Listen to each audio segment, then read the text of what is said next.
నిజంగా నువ్వు నీ భార్యను ప్రేమించేవాడు నీవైతే నీ భార్య ఏడుస్తున్నప్పుడు ఓదార్చడానికి నువ్వు ప్రయత్నం చేస్తావు. ఏమంటే దేవుడు ఇచ్చినటువంటి భర్తవు ఆ విషయంలో నువ్వే కష్టమైన నష్టమైన వ్యాధి అయినా బలహీనత అయినా ఆమె ఎవరితో పంచుకుంటుంది? నిన్నే కదా, నీతోనే కదా. ఆమె ఎవరిని నమ్మొచ్చింది? నిన్నే కదా నమ్ముకొని వచ్చింది.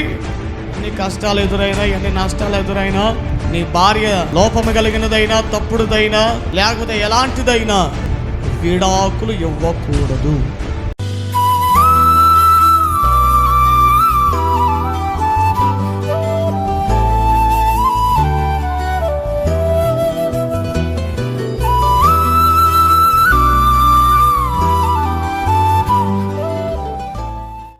చూద్దాం కొలొస్సీయులకు రాసినటువంటి పత్రిక 3వ అధ్యాయం 18 నుండి అలాగే 4వ అధ్యాయం 1వ వాక్యం వరకు గల ఆ వచనాలు దయచేసి మీరు జ్ఞాపకం చేసుకునండి, చదవమాకండి.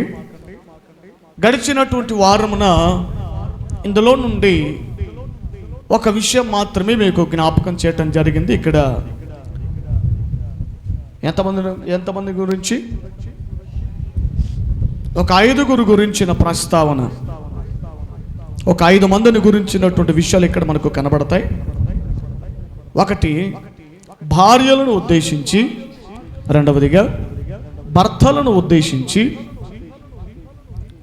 ఆ తర్వాత పిల్లలను ఉద్దేశించి, తండ్రుల్ని ఉద్దేశించి, ఆ తర్వాత పనివారిని ఉద్దేశించి, చివరిగా యజమానులను ఉద్దేశించి. ఈ 18వ అధ్యాయములో నుండి మనము చూడగలిగితే సబ్జెక్ట్ వైజ్గా పౌలు భక్తుడు చాలా చక్కగా వివరించుకుంటూ రావటం జరిగింది. భార్యలారా అని మొదలు పెట్టాడు. భార్యలారా, భర్తలారా, పిల్లలారా, తల్లిదండ్రులారా, పనివారలారా, యజమానులారా. కాబట్టి ఎవరెవరు ఏ విధంగా ప్రవర్తించాలో, ఎవరెవరు ఎలాంటి బాధ్యతను నిర్వర్తించగలగాలో ఈ పౌలు భక్తుడు కొలొస్సీ సంఘానికి చాలా చక్కగా ఆ మాటలు తెలియజేశాడు. గడిచినటువంటి వారమున మనం వినిన రీతిగానే భార్యలను ఉద్దేశించి ప్రప్రథమగా పౌలు భక్తుడు తెలియజేశాడు. భార్యలారా ఏం చేయాలంటే, భార్యలు ఏం చేయాలి? భార్యలారా మీ భర్తలకు విధేయులై వారికి లోబడి ఉండాలి అనేటువంటి మాట చేత గతించినటువంటి వారమున మనం ధ్యానం చేసుకుని ఉన్నాం. ఈ వారమున ఈ పూట సమయానుకూలతను బట్టి ఏమండి, భర్తలారా 19వ వచనాన్ని మనం చదువుదాం. భర్తలారా మీ భార్యలను ప్రేమించండి, వారిని నిష్ఠూర పెట్టకుడి. జాగ్రత్తగా దేవుని మాటలు ఆలకించండి. చదవబడినటువంటి లేఖన భాగంలో భర్తలను ఉద్దేశించి ఇక్కడ వ్రాయబడటం జరిగింది. భర్తలారా ఏం చేయాలంటే, భర్తలు అనబడినటువంటి వారు తప్పనిసరిగా బాధ్యత కలిగినటువంటి ప్రతి భర్త తన భార్య ఎడల ప్రవర్తించాల్సినటువంటి తీరు, ప్రవర్తింపవలసినటువంటి ఆ పద్ధతిని దేవుడు తెలియజేస్తూ ఉన్నాడు. భర్తలారా మీ భార్యలను ప్రేమించండి, వాళ్ళను నిష్ఠూర పెట్టకుడి. ఏమండి, తర్జుమాలో రాయబడినటువంటి విషయాలు, వాళ్ళను బాధ పెట్టమాకండి, వాళ్ళను ఏడిపించకండి, లేదా వారి హృదయాలు నొప్పించే రీతిగా మీరు ఆ విధంగా ప్రవర్తించమాకండి. ప్రేమించండి. Love your wives. మీ భార్యలను మీరు ప్రేమించండి. ఏమండి, కొన్ని గృహాలలో ఈడు భార్యను మాత్రమే ప్రేమించాడు కానీ భూమి మీద ఉన్న ప్రతి స్త్రీని ప్రేమిస్తాడు. కట్టుకున్నటువంటి భార్యను ప్రేమించాడు కానీ కట్టుకున్న భార్యతో మాట్లాడు కానీ అందరితో వరుస పెట్టి మాట్లాడుతూ ఉంటాడు. భార్యను పట్టుకుని తిన్నావా లేదని అడిగాడు కానీ అదేవత్తో పనికి మాలింది ఫేస్బుక్లోనో, ఇన్స్టాగ్రామ్లోనో, మరి వాట్సాప్లోనో ఏమన్నా అడిగిద్ది. దాన్ని అడుగుతాడు, తిన్నావా, పడుకున్నావా, ఎక్కడికి వెళ్ళావు, ఏం చేసావు. ఏమండి, అసలు నువ్వు తాళి కట్టింది ఎవరికి, ఉంగరం తొడిగింది ఎవరికి, బైబిల్ మార్చుకుంది ఎవరికి, ఎవరి దేవుని సందులో ఎవరిని వివాహం చేసుకున్నావు, ఎవరిని బాధ్యతకరంగా న్యాయబద్ధంగా భార్యగా ఏ అమ్మాయిని, ఏ స్త్రీని నువ్వు స్వీకరించావు. ఆ అమ్మాయిని కదా నువ్వు ప్రేమించాల్సింది, అమ్మాయిని కదా ఆ అమ్మాయి విషయంలో కదా నువ్వు బాధ్యత వహించాల్సింది. చాలామంది భర్తలు ఏమండి వివాహము చేసుకున్న తొలి దినాలలో అయ్యో ఎంత ప్రేమను, తొలి రోజుల్లో ఉండేటువంటి ప్రేమ ఇక రానున్న కొద్ది దినములు గడిచే కొలది పాలల్లో నీళ్లు పెరిగినట్లుగా, గట్టిగా ఉన్నటువంటి పెరుగులో నీళ్లు పోసి దాన్ని నీళ్ళ పెరుగును చేసినట్టుగా దినములు గడిచే కొలది, రోజులు తరిగే కొలది మనుషులలో ప్రత్యేకించి భర్తలలో ఆ ప్రేమ అనేటువంటిది లోపిస్తూ ఉంటుంది. ఆ భర్తలలో ఆ ప్రేమ అనేది కనుమరుగైపోతూ ఉంటుంది. నా ప్రియదేవుని బిడ్డలారా, దేవుని వాక్యం స్పష్టంగా తెలియజేస్తుంది, భర్తలారా మీ భార్యలను ప్రేమించండి. మీరు చెప్తారు, వీళ్ళు చెప్పాలి, రెస్పాండ్ మీరు ఇవ్వాలి. మీ భార్యలు కాదు ఇప్పుడు ఇవ్వాల్సింది. నిన్న వారం వాళ్ళది అయిపోయింది, ఇప్పుడు మీ కోట. దేవుని స్తోత్ర. భర్తలారా మీ భార్యలను చెప్పాలి గట్టిగా, స్పష్టంగా చెప్తుంది. మీ భార్య అని చెప్తుంది, అది పక్కింటోని భార్య కాదు, ఎదురింట్లో ఉన్న భార్య అని కాదు. నీ భార్యను ముందు ప్రేమించాలి. గౌరవప్రదముగా వివాహము చేసుకుని ఉన్నటువంటి నీ భార్యని, ఆమె ఎవరో కాదు, నీ ఎముకలో ఆడు తెలంగాణలో అంటున్నాడట్టే, నా బొక్కలో బొక్క అంటున్నాడట్టే. అంటే ఎముకను వారు బొక్కను అంటే ఏమండి, భార్య అనేటువంటిది అంటే వేరొక స్త్రీ కాదు కదా, ఎముకలలో ఒక ఎముక, నీ మాంసముల ఒక మాంసం. ప్రభు అన్నారు, భార్యాభర్తలు వారు రెండు శరీరాలు కాదు, వారు రెండు దేహములు కలిగినటువంటి వారు కాదు, వారు ఏక శరీరము, వారు ఏకమై ఉన్నటువంటి వారు అని దేవుడే చెప్పాడు. ఎఫెసు పత్రికలు అంటాడు, ఈ మర్మము చాలా గొప్పది. ఏ మర్మము?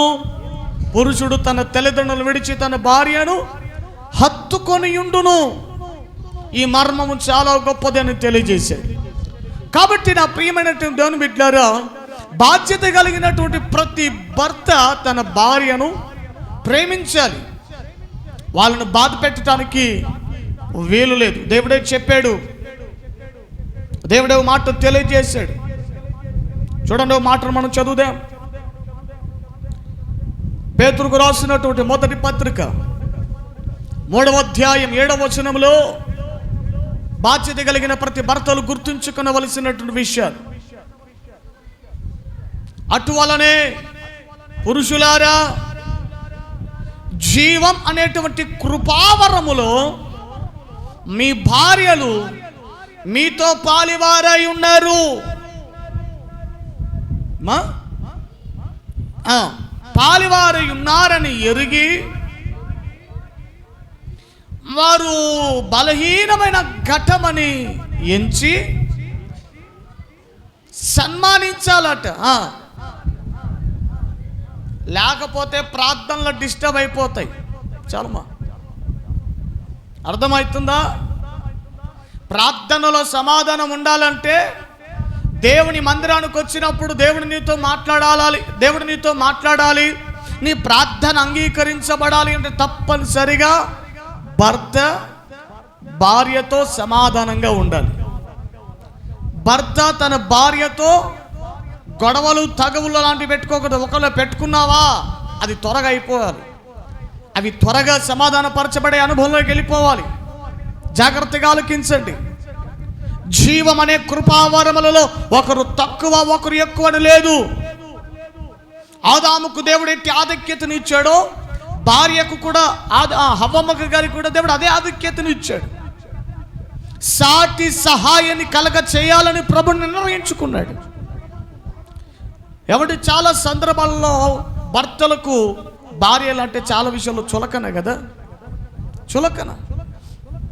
చాలా విషయాల్లో భార్యల్ని తృణీకరిస్తూ ఉంటారు. చాలా విషయాల్లో 10 మంది ఎదుట భార్యల్ని నానా విధమైనటువంటి మాటలతో కృంగజేస్తూ ఉంటారు, తక్కువ చేసి మాట్లాడుతూ ఉంటారు. నా మాట చెబుతాను, భర్తలుగా మీ భార్యల్ని ఇంట్లో తిట్టు, కొట్టు, గొంతు మీద కాలేసి నులుపు, ఎట్టయినా చేసుకోగాని బయటకు వచ్చిన తర్వాత నా భార్య బంగారం, నా భార్య లేనిదే నేను లేను, అమ్మో నా భార్య, నా విజయానికి అంతటికి నా వెనకల నా భార్య, నా ముందు నా భార్య, నా వెనకల నా భార్య, నా కుడివైపు నా ఎడం వైపు అంతా నా భార్య. భార్యలు నిష్ఠూరపడ్డారనుకోండి, సూర్యుడు కాస్త రావటం అటు ఇటైన ప్రపంచం ఏం కాదు, ఇల్లు పరిస్థితులు ఏం కావు. కానీ భార్య కాస్త మూతి ముడిసింది అనుకోండి, మూతి ముడిసే కార్యక్రమాలు పెట్టుకుంటే జాగ్రత్త, కొంపలు కొల్లేరులు అయిపోతాయి. ఇంట్లో మనశ్శాంతి ఉండదు, ఇంట్లో సరైన నెమ్మది ఉండదు. జాగ్రత్త దేవుని బిడ్డలారా. అందుకే ఇందాక చదవబడిన లేఖనంలో కిందలో మాట ఉంటుంది చివరిలో, జ్ఞానము చొప్పున భర్తలారా, జ్ఞానము చొప్పున వారితో మీరు, జ్ఞానం అవసరం భర్తలారా. జ్ఞానం లేకుండా సంసారాలు ఈదాలంటే చాలా కష్టం. ఒక ఆయన అన్నాడంట, సంసారం సముద్రం లాంటిదట, ఈదుతంటే వచ్చానే ఉంటుందట. కాబట్టి ఇంత పెద్దటి సముద్రములో జ్ఞానము చొప్పున ప్రయాణాలు చేయకపోతే, ఆయన అఖిల తెలుసుకోవాలి నాయన, పెళ్లి కావలసిన వాళ్ళు, పెళ్లి కావలసిన భక్తులు, పిల్లలు, దయచేసి తెలుసుకోవాలి, జ్ఞానము చొప్పున కాపురము చేయాలి. ఏమాత్రం వెనక ముందు ఆలోచించకుండా నిర్ణయాలు తీసుకోవటం, త్వరగా ఏదైనా మాట్లాడడం చెప్పావనుకో, నీకైనా నువ్వు వదిలేసిన మాట అయినా నువ్వుకైనా గుర్తుండదేమో, కానీ 10 ఏళ్ల తర్వాత నువ్వు మొన్నటి దినాన్ని ఏమన్నావో ఆ మాటను గుర్తు చేసుకుని ఉంటుంది. ఏ విషయాలనే భార్య మర్చిపోతుందేమో, కానీ భార్యను నువ్వు ఏదైతే అన్నావో ఆ మాటను 10 ఏళ్ళైనా గుర్తు పెట్టుకుని ఉంటుంది. జాగ్రత్త. భార్యలు మహామేధావులు, మహాజ్ఞానం కలిగిన బలహీనమైనటువంటి వారమే కానీ నిర్ణయాలలో చాలా బలమైనటువంటి వారు. తలంపుల విషయంలో ఫిజికల్గా వారు చాలా స్ట్రెంత్ కలిగినటువంటి వాళ్ళు. అందుకే చూడండి, శ్రమలు ఎక్కువైనప్పుడు, అప్పులు ఎక్కువైనప్పుడు ఆత్మహత్య చేసుకున్న భర్త అనేటువంటి మాటలు చదువుతాం, కానీ ఆత్మహత్య చేసుకున్న భార్య అనే మాటలు ఎక్కడైనా చదివేమో ఎక్కువగా. అంటే ఫిజికల్గా భార్యలు చాలా స్ట్రాంగ్ వాళ్ళు. మనకేమో చేతుల్లో బలం, దేహంలో బలం, కానీ ఆడవారికి తమ ఆలోచనలో బలంగా ఉంటారు. వారు తమ వారు ఆలోచించే ఆలోచనలు కానీ, తలంపుల విషయంలో కానీ, మనసు విషయంలో చాలా ధైర్యంగా ఉంటారు వాళ్ళు. వాస్తవానికి వారు బలహీనమైన వారే, కానీ కొన్ని విషయాల్లో దేవుడు వారికి అధికమైనటువంటి ఆధిక్యత దేవుడు వారికి ఇచ్చారు. భర్తలుగా మనం ఏం చేయగలగాలి? ఓ బాధ్యత కలిగిన భర్తగా నీ భార్యను నువ్వు ప్రేమించాలి. ఏ విధంగా ప్రేమించాలి?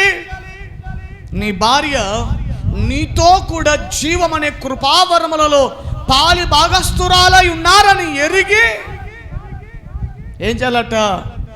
వారు బలహీనమైన ఘట్టమని ఎంచి వారిని బాధ పెట్టకుండా, వాళ్ళను నిష్ఠూర పెట్టకుండా జ్ఞానము చొప్పున వారితో కాపురం చేయాలి. జ్ఞానము చొప్పున కొంచెం తెలివిని ఉపయోగించాలి, కొంచెం తెలివితో మాట్లాడాలి, కొంచెం తెలివితో వ్యవహరించగలగాలి. మెట్టుకు ప్రియ దేవుని బిడ్డలారా, భర్తగా నీ భార్యను ఏ విధంగా ప్రేమించాలి, ఎలాంటి ప్రేమతో ప్రేమించాలంటే బైబిల్లో యేసు ప్రభు చెప్పినటువంటి, లేదా పౌలు భక్తుడు సంఘానికి తెలియజేసినటువంటి ఒక అద్భుతమైన మాటను ఈ పూట జ్ఞాపకం చేస్తారు. చూడండి, ఎఫెసీయులకు రాసినటువంటి పత్రిక, ఎఫెసీయులకు రాసినటువంటి పత్రిక 5వ అధ్యాయం 25 నుండి 33 వచనాల వరకు గల మాటలు మనం చదువుదాం. పురుషులారా మీరును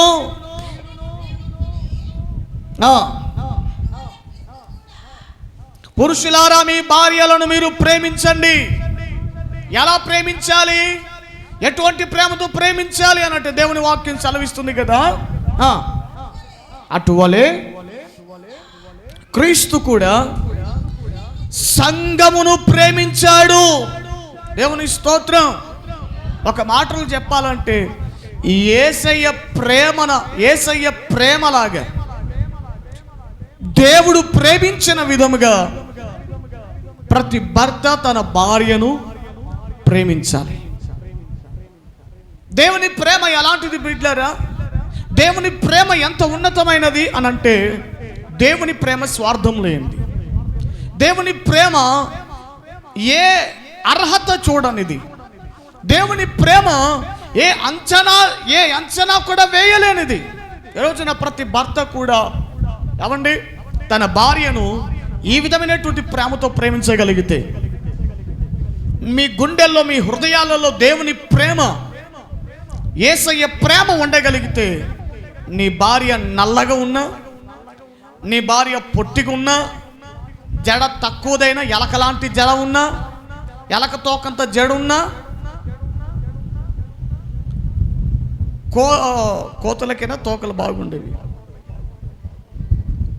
కోతుల వంటి కోతి తోక వంటి జడలున్నా, నీ భార్య ఎలా ఉన్నా నువ్వు సమృద్ధిగా నీ భార్యను ప్రేమించగలుగుతావు. దేవుని స్తోత్రం. ఈరోజున చాలా చోట్ల చాలా మంది నా భార్యలంటే నాకు ఇది నచ్చలేదు, ఎక్కువగా మాట్లాడుతూ ఉంటుంది, ఎక్కువగా వదులుతూ ఉంటుంది, ఎక్కువగా విరోధమైనటువంటి మాటలు మాట్లాడుతుంటుంది. నేను సహించలేకపోతున్నానండి, నేను తట్టుకోలేకపోతున్నానండి అని చిన్న కారణాలకే భార్యలను దూరం పెట్టేటువంటి వారు ఎంతోమంది ఉన్నారు. భార్యల నుంచి వేరైపోయేటువంటి వారు ఎంతోమంది ఉన్నారు. ప్రియదేవుని బిడ్డలారా, నిజంగా నువ్వు నీ భార్యను ప్రేమించేవాడివైతే, నీ ప్రేమలో ఏ స్వార్థం లేకుండా ఉన్నట్లయితే, నీ భార్యను ఆ వ్యక్తికి లాగేను ప్రేమిస్తావు. దేవునికి స్తోత్రం. బైబిల్లో నాకు చాలా ఇష్టం ఈయన. ఎవరంటే హన్నమ్మ గారి భర్త. ఏం పేరు ఆయన పేరు? ఎల్కానా. అద్భుతమైన భర్త. తన భార్యను ఎంతగానో ప్రేమిస్తున్నటువంటి భర్త, తన భార్యను కంటికి రెప్పలా చూసుకుంటున్నటువంటి భర్త. ఏమండి, మనకు తెలుసు కదా, సమూయేలు మొదటి గ్రంథం 1వ అధ్యాయములో మనం ఆ ప్రారంభపు మాటల్లో మనం చదువుతున్నప్పుడు 10 వచనాల వరకు చదువుతుండగలిగితే అక్కడ ఒక సంఘటన మనం చూడగలుగుతాం. హన్నమ్మ గారికి వివాహమైంది. తొలుతగా హన్నమ్మనే తన భర్త ఎలకన గారి వివాహం చేసుకున్నారు. అయితే ఆమెకు సంతాన యోగం లేదు, అంటే పిల్లలు పుట్టే అవకాశం లేదు, గర్భసంచే లేదు ఆమెకి. పిల్లలు పుట్టే అవకాశం లేనప్పుడు ఏమండి, ఆ రోజుల్లో ఈ రోజుకులాగా లాప్రోస్కోపీ అని, లేకపోతే టెస్ట్ బేబీ అని, ఇలాంటి టెక్నాలజీ ఆ రోజుల్లో లేవు కదా. ఆ రోజుల్లో భార్యలే ఒకవేళ సంతానం లేకపోతే, ఒకవేళ వారు ఉన్నతమైనటువంటి ఆస్తి పరులు అయితే, తన ఇంట్లో పనిచేసేటువంటి దాసీలు ఎవరైనా ఉన్నట్లయితే, ఏమండి, తనకు ప్రతిగా ఇంకొక అమ్మాయి చేత లేదా ఇంకొక స్త్రీ చేత సంతానము కలిగిన తర్వాత ఆ బిడ్డలు తన బిడ్డలుగా స్వీకరించేటువంటి వారు. ఈ అనుభవాలను మనము అబ్రహాము శారా అనుభవాలను మనం చూడగలుగుతాం. శారా పిల్లలు లేనప్పుడు తన భర్తతో చెబుతుంది, అయ్యా ఇదిగో హాగరు నీకు ఇస్తాను, హాగరుతో వెళ్ళు, ఇది నా కొరకు పిల్లల్ని కంటది అని చెప్పినప్పుడు అబ్రహాం గారు హాగరుతో వెళ్ళిపోవటం, ఏమంటే అక్కడ సంతానం కలిగితే ఈ విషయాలన్నీ కూడా మనం చూడగలుగుతాం. కాబట్టి ప్రియ దేవుని బిడ్డలారా, ఆ రోజుల్లో ఏమంటే ఈ విధమైనటువంటి కర్మ పద్ధతులు ఈ విధంగా చేసేటువంటి వారు. హన్నమ్మని వివాహం చేసుకున్న తర్వాత కొన్ని సంవత్సరాలకి ఇంకొక స్త్రీని ఆయన వివాహం చేసుకున్నాడు. ఇంట్లో అందరి ప్రమేయం చేతనే, అంతేగాని ఈమెకు తెలియకుండా ఆయన వివాహం చేసుకోలేదు. ఈమె ప్రమేయం చేతనే, ఎందుకంటే ఈమెలో ఉన్న బలహీనత తెలుసు, ఈమెకు పిల్లలు పుట్టరని తెలుసు. సో ఈమె కూడా అనుమతించింది, సరేలే మన వంశానికి కూడా ఒక పిల్లలు కావాలి కదా, కుమారుడు అనబడినటువంటి వాడు మనకు కావాలి కదా అనే ఉద్దేశంతో అనుమతించింది. సో అందుని బట్టి ఆయన ఇంకొక వివాహం చేసుకున్నారు. ఈమెను వదిలిపెట్టలేదు. ఏమంటే ఇద్దరిని చాలా చక్కగా చూసుకుంటున్నాడు. ఆ రెండో అమ్మాయి వచ్చింది. సో దేవుని కృపను బట్టి ఆమె గర్భవతి అయ్యింది, పిల్లల్ని కనింది. పిల్లల్ని కననంత వరకు ఏమంటే అక్క వదిన అనుకుంటూ పలకరింపులు బాగానే పలకరించుకుంటూ వచ్చింది. పిల్లల్ని ఎప్పుడైతే బిడ్డల్ని ఎప్పుడైతే కనిందో ఆ తర్వాత తొలి దినాల నుంచి హన్నమ్మను చాలా నీచముగా మాట్లాడుతూ, ఏమండి హన్నాతో చాలా విరోధమైనటువంటి మాట్లాడుతూ, ఇక ఎలకన్న గారు నిన్ను ప్రేమించరు, నిన్ను వెలగొడతారు, నాకే పిల్లలు పుట్టారు, ఇక నిన్ను చూసుకోరని ప్రతిరోజు మాటల చేత విసిగిదల కలుగుతూ ఉంది. చాలా విసిగిపోయింది హన్నా. ఇక చచ్చిపోదామనే ఆలోచనలు కూడా ఎన్నో సందర్భాల్లో ఆ తల్లిగారికి కలిగాయి. ఏమండి భార్య హన్నా ఏడుస్తూ ఉంటే, కన్నీళ్లు కారుస్తూ ఉంటే బాధ్యత కలిగిన భర్త ఎలకన ఏమంటాడు తెలుసా? చూడండి ఆ మాటలు. సమూయేలు మొదటి గ్రంథం ఎన్నో వచ్చినమ్మా, మొదటి అధ్యాయం 8వ వచనం చదువుతున్నారు చూడండి.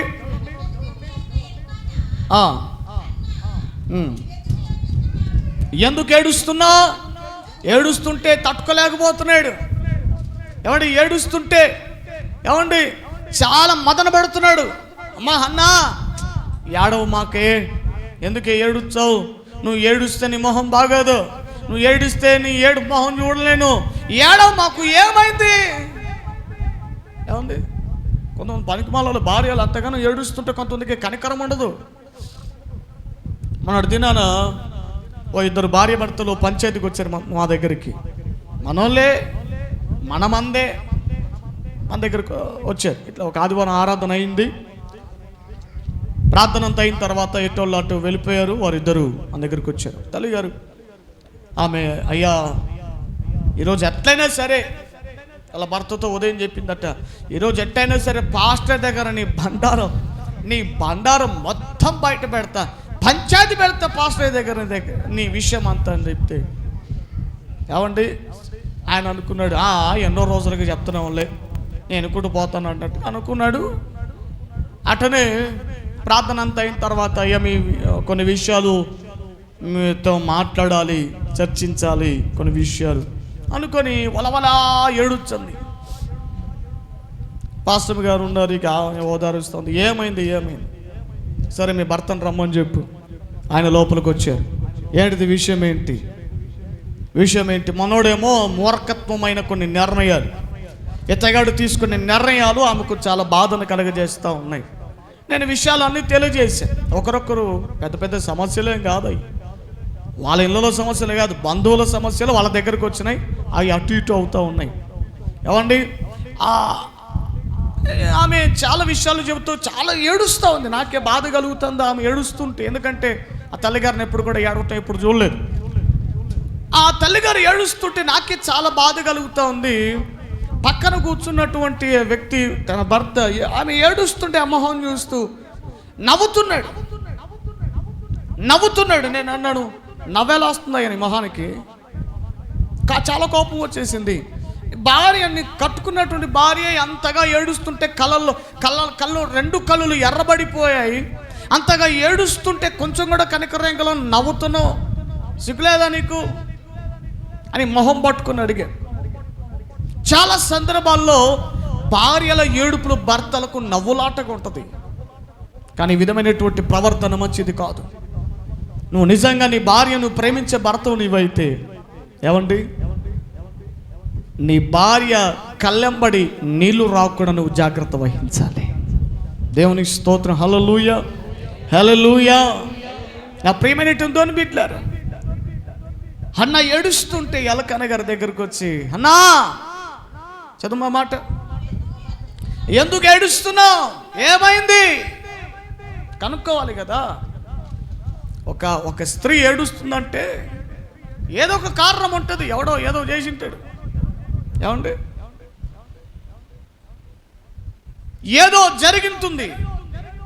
ఎప్పుడు ఏడమని అమ్మాయి ఒక్కసారిగా ఏడుస్తుందంటే ఏదో జరగరాని ఇదేదో జరిగింది. హృదయాన్ని బాధ కలగజేసే రీతికి ఏదో సంఘటన జరిగింది. తెలుసుకోవాలి కదా. ఎలక నా దగ్గరకు వచ్చి, మా ఏమైంది? ఎందుకు ఏడుస్తున్నావు? అన్నం మానేసిందట తల్లిగారు. అన్నం మానేసింది. ఏమండి, ఏదో కారణాల బట్టో కొన్ని ఇద్దరు భార్య భర్తలు కొట్లాడుకున్న దాన్ని బట్టో ఫస్ట్ ఇంట్లో అన్నం మానేసేది ఎవరు? అన్నం మీద యుద్ధం చేసేది వారు ఎవరండి? ఇంకెవరు? భార్యలే. మొత్తం అన్నం మానేది, భోజనం మానేసేది, ఒక పూట తినకుండా ఉండేది, లేకపోతే ఒక రోజంతా ఉపవాసం ఉండేది భార్యలే. ఏమండి, ఓ సందర్భంలో ఒక ఆయన అంటున్నాడు, ఏమయ్యా నీ భార్య తినిందా? నీ భార్య భోజనం చేసిందా? సిస్టర్ గారు తిన్నారని అంటే, తినలేదండి. ఏమైంది? చిన్న గొడవ జరిగిందండి అని అంటే, నువ్వు ఎట తింటున్నావు? మళ్ళా ఫోన్ చేసి అడిగావా భోజనం చేసావా లేదా అని? అసలు నీకు ముద్దెలా దిగుతున్నాయా నీకు? నువ్వేమో కుంభకర్ణలాగా వచ్చి తింటున్నావు ఈడ.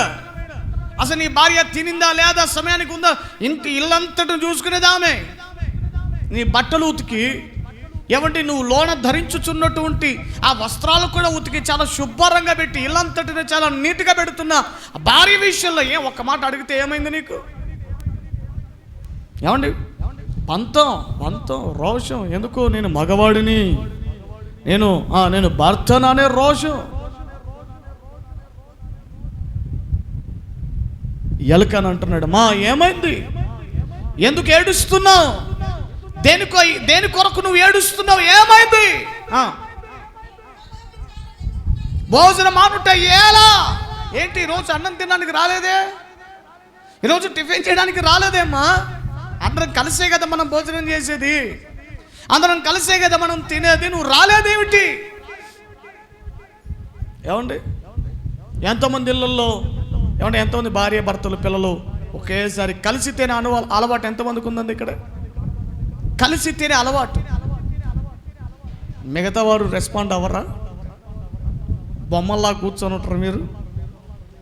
ఎంతమందికి అందరూ కలిసి ఒక చోట, లేదా హాల్లోనో, లేకపోతే బెడ్రూమ్లోనో, లేకపోతే డైనింగ్ టేబుల్ దగ్గర, లేకపోతే దాని మీదికెక్కో, ఇంటి పైకెక్కో, లేకపోతే చెట్ల కిందనో పొట్ల కిందనో ఎక్కడో ఒక చోట అందరూ కలిసి తినే అలవాటు ఎంతమందికి ఉందండి? ఒకవేళ పిల్లలు ఒకవేళ స్కూల్కి వెళ్ళినా భార్య భర్తలు ఇద్దరు కలిసి ఎక్కడున్నా ఒకవేళ దగ్గర ఉన్నంత వరకు కలిసి తినే అలవాటు, అప్పుడప్పుడు తినిపించుకునే అలవాటు ఎంతమందికి ఉంది ఇక్కడ?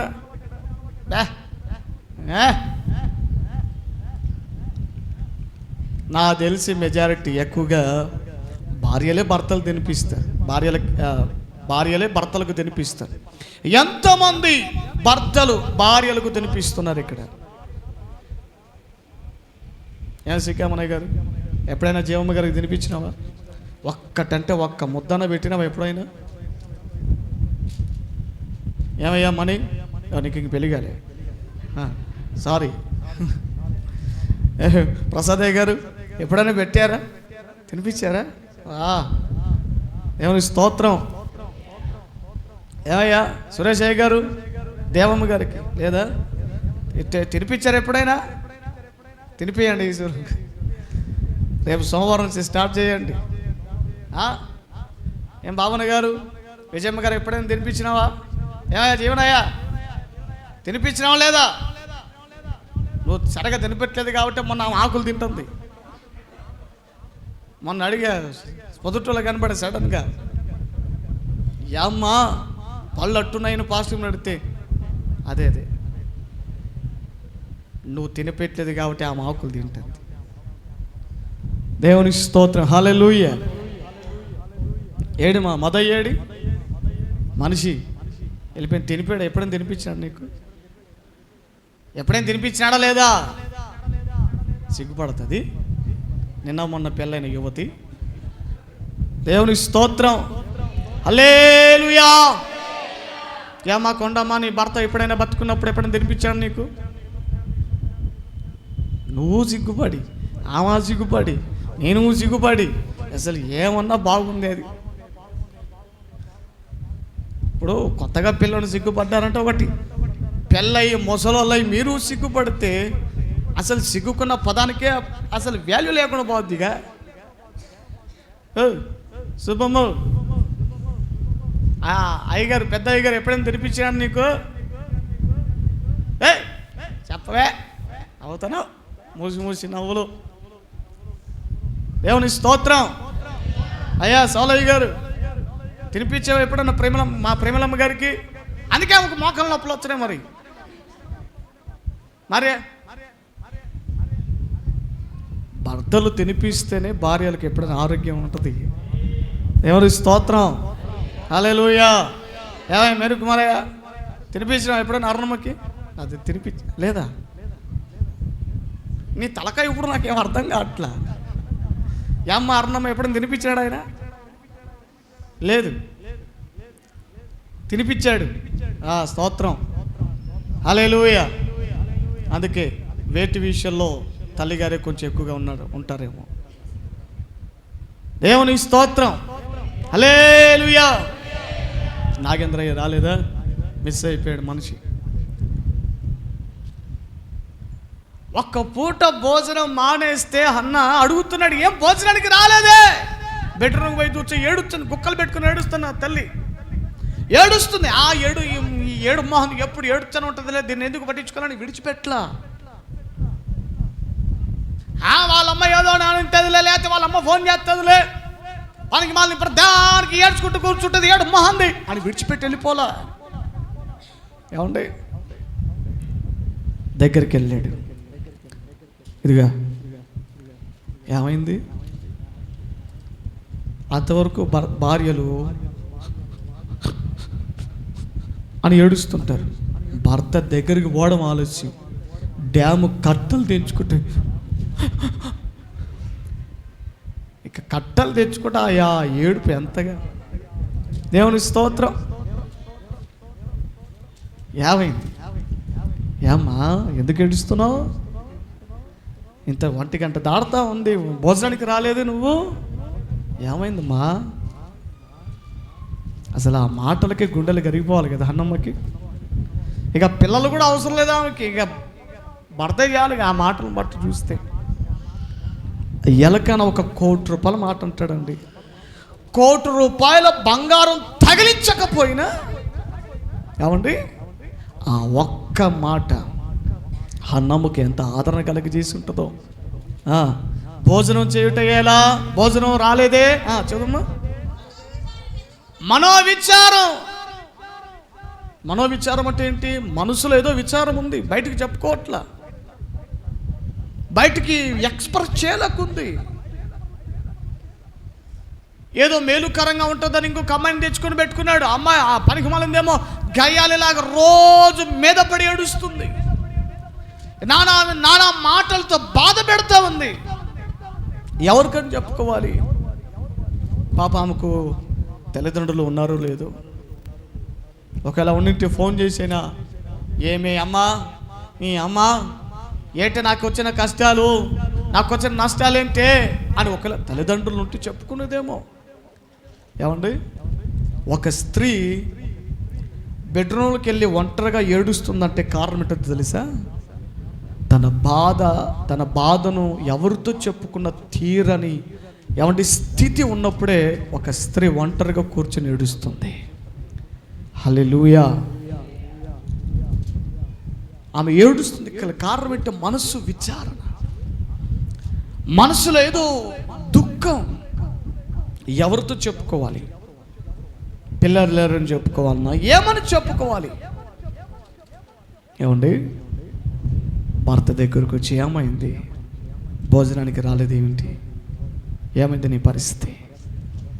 ఎవరైనా ఏమైనా అన్నారా నిన్ను?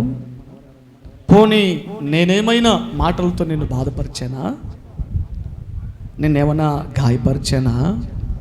ఏమైందమ్మా, ఏమైంది నీకు? ఏడుస్తున్నావే, కారణం ఏంటి అని వివరాలన్నీ తెలుసుకుంటుంటే ఏమండి ఎలకన్న గారు ఇంకో మాట అంటాడా, ఇది కదా గొప్ప ₹1,00,00,000 మాట ఇదే. అన్నా పిల్లలు లేరనే కదా నీ సమస్య, తనకు పిల్లలు కలిగారు, నీకు పిల్లలు లేరనే కదా ఆ పరిస్థితి నిన్ను మనోవిచారణములకు నెట్టి వేసింది. అదే కదా నీ హృదయాన్ని తొలిచి వేస్తూ ఉంది. ఎవరికి చెప్పుకోలేని వేదన నీ గుండెలో ఉంది కదా. తన భార్యను మిక్కటంగా ప్రేమిస్తున్న భర్త ఎలకని అంటాడు కదా, పిల్లలు పుట్టకపోతే ఏమైంది? నిన్ను పెళ్లి చేసుకునేటప్పుడు నీకు పిల్లలు పుడతారా లేదా అని అంచనా వేసుకుని నిన్ను వివాహం చేసుకున్నానా? కాదు కదా. నిన్నుగా ప్రేమించాను, నిన్నుగా ఇష్టపడ్డాను, నిన్నుగా ప్రేమించి ఇష్టపడి నువ్వు నాకు కావాలి, నువ్వే నాకు సరైన దానివని ఎంచి నేను వివాహం చేసుకున్నాను కదా. ఈరోజు పిల్లలు పుడితే ఏమిటి, పుట్టకపోతే ఏంటి, నాకు కావాల్సింది నువ్వు. అయినా 10 మంది కుమారుల కంటే నేను నీకు విశేషమైన వాడును కానా? చప్పట్లు కొడదామా మాటకి? దేవునికి స్తోత్రం, హల్లెలూయా. ఎంత గొప్ప మాట అండి. 10 మంది కుమారుల కంటే ఎంత గొప్ప మాట.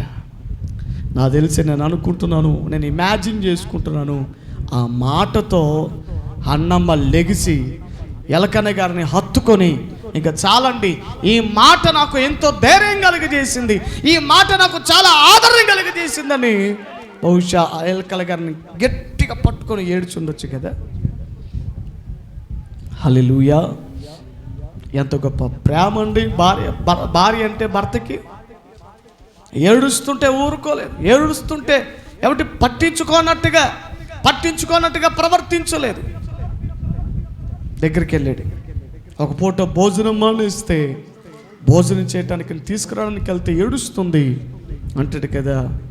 10 మంది కుమారుల కంటే కాదు అన్నమ్మా, ఒకవేళ దేవుడు దయ తెలిసి నీకు పిల్లలు ఇచ్చాడనుకో, 10 మంది కుమారులు పుట్టిన తర్వాత నన్ను ఏమైనా విడిచిపెడతావా?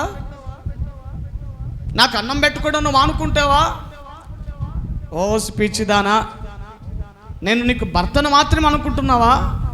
నేను కూడా కుమారులు అంటోండి నీకు, నేను కూడా నీ విషయంలో పిల్లవాడు, ఇదిగో పిల్లవాడిని. దేవుని స్తోత్రం. ఎలాగైనా సరే తన భార్య ఏడుస్తుంటే తన ఏడుపును మానిపివేయటానికి, తన దుఃఖాన్ని తీసివేయటానికి ఎంత ప్రయాసపడుతున్నాడు కదా. హల్లెలూయా.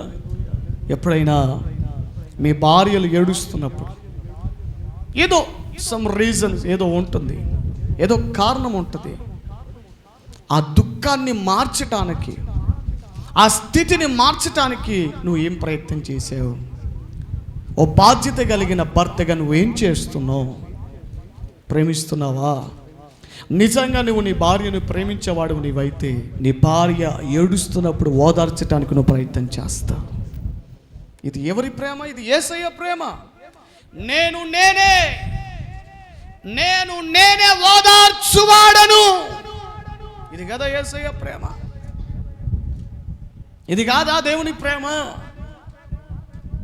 దేవుని ప్రేమ నీ గుండెల్లో ఉండగలిగితే, దేవుని ప్రేమ చేత మీ హృదయాలు నింపబడగలిగితే, ప్రియులారా, మీ భార్యలు ఏడిస్తే ఎవడి తట్టుకోలేక వారిని ఏదో ఒక ప్రయత్నం చేత ఓదార్చడానికి నువ్వు ప్రయత్నం చేస్తావు. ప్రేమించాలి. వాళ్ళు బాధపడుతున్నప్పుడు వాళ్ళని ఓదార్చగలగాలి. వాళ్ళు ఏడుస్తున్నప్పుడు వాళ్ళ కన్నీళ్లను తుడవగలగాలి.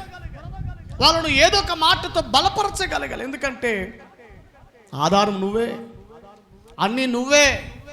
దేవుడిచ్చినటువంటి భర్తగా, దేవుడిచ్చినటువంటి భర్తవు ఆ విషయంలో నువ్వే. కష్టమైన, నష్టమైన, వ్యాధి అయినా, బలహీనత అయినా ఆమె ఎవరితో పంచుకుంటుంది? నిన్నే కదా, నీతోనే కదా. ఆమె ఎవరిని నమ్మొచ్చింది? నిన్నే కదా నమ్ముకొని వచ్చింది, నిన్నే కదా. చాలా చోట్ల గమనించాను, పనికి మాలిన బుద్ధి. భార్యలకు ఏదైనా బలహీనత వచ్చింది అనుకోండి, జ్వరమే వచ్చింది, పోనీ ఏదో రోగమే వచ్చింది, రోగం వచ్చినప్పుడు వెంటనే మరి ఏమైంది, మాత్రలు వేసుకున్నావా, సరే పో మీ పుట్టింటికి పో తొందరగా, మీ అమ్మ చూసుకుంటుందిలే, లేకపోతే మీ అమ్మకు ఫోన్ చేయమంటావా. ఏంటి మాటలు? నువ్వేం చేస్తావు, గాడిదలు కాస్తావా? ఏమండి, పెళ్ళిళ్ళకు తద్దినాలకు లీవ్ పెట్టినప్పుడు భార్య కోసం 2 రోజులు లీవ్ పెట్టలేరా? 2 రోజులు పనికి వెళ్లకుండా ఆగలేవా?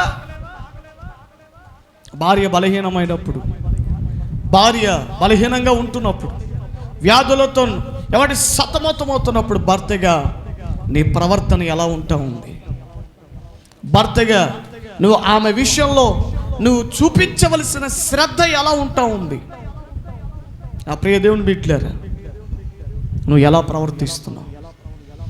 దేవుడు నీకు ఇచ్చిన భార్య అండి, సామెతల గ్రంథం సెలవిస్తుంది, గృహమును విత్తమును యెహోవా యొక్క దానమట. గుణవతైనటువంటి భార్య దొరకటం అరుదు, అది ముత్యముల కంటే శ్రేష్టమైంది. ఈరోజున భర్తలారా, దేవుడు మీకు ఇచ్చినటువంటి భార్యలు ముత్యముల కంటే శ్రేష్టమైనటువంటి వారు, ముత్యాల కంటే గొప్పవారు. ఏమండి, వారిని ఆ రీతిగానే నువ్వు చూసుకోగలగాలి, వారిని ఆ రీతిగానే వారి ఎడలో నువ్వు ప్రవర్తించగలగాలి. దేవుని స్తోత్రం. నీవు నీ భార్యను ప్రేమిస్తున్నట్లయితే వారిని ఓదార్చడానికి నువ్వు ప్రయత్నం చేస్తావు. రెండవదిగా చూడండి, ఒక మాట చెప్తాను. మలాకి గ్రంథం, భర్తగా నీ భార్య ఎడల నువ్వు చేయవలసిన బాధ్యత లేదా ప్రవర్తించవలసినటువంటి తీరు. మలాకి గ్రంథం 2వ అధ్యాయం 14-15 వచనాలు చదవండి.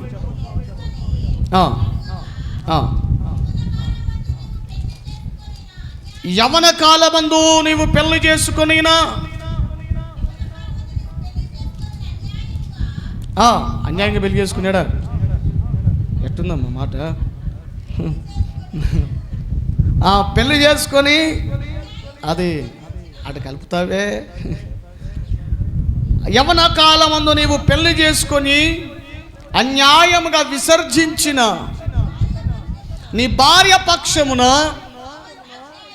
ఇదిగా కొన్ని సందర్భాల్లో దేవుడు భార్యల పక్షంలో నిలుస్తాడట, భార్యల పక్షంలో దేవుడే సాక్షిగా ఉంటాడట. ఏమండి, ఆల్రెడీ భార్యలకు స్త్రీలకు ఎన్నో చట్టాలు ఉన్నాయి, ఎన్నో సంఘాలు ఉన్నాయి. వీటన్నిటికీ దేవుడు కూడా భార్యల పక్షంలో నిలబడతాడు కొన్ని సమయాలలో. ఎప్పుడు భార్యల విషయంలో నువ్వు అన్యాయంగా ప్రవర్తిస్తే, అన్యాయమైన రీతిగా నువ్వు తలస్తే, అన్యాయకరంగా నువ్వు వారి ఎడల ప్రవర్తించగలిగితే దేవుడే ఆమె పక్షముగా, దేవుడే సాక్షిగా ఉంటాడట. దేవుని స్తోత్రం. అన్యాయంగా విసర్జించిన నీ భార్య పక్షమున యెహోవా సాక్షి ఆయను, అది నీకు తోటిదై నీవు చేసిన నిబంధనకు పాత్రురాలు కాదా? ఏమయ్యా, ప్రమాణాలు చేశారుగా. ఏమని ప్రమాణాలు చేశారు మీరందరూ? పెళ్లి చేసుకున్నారా?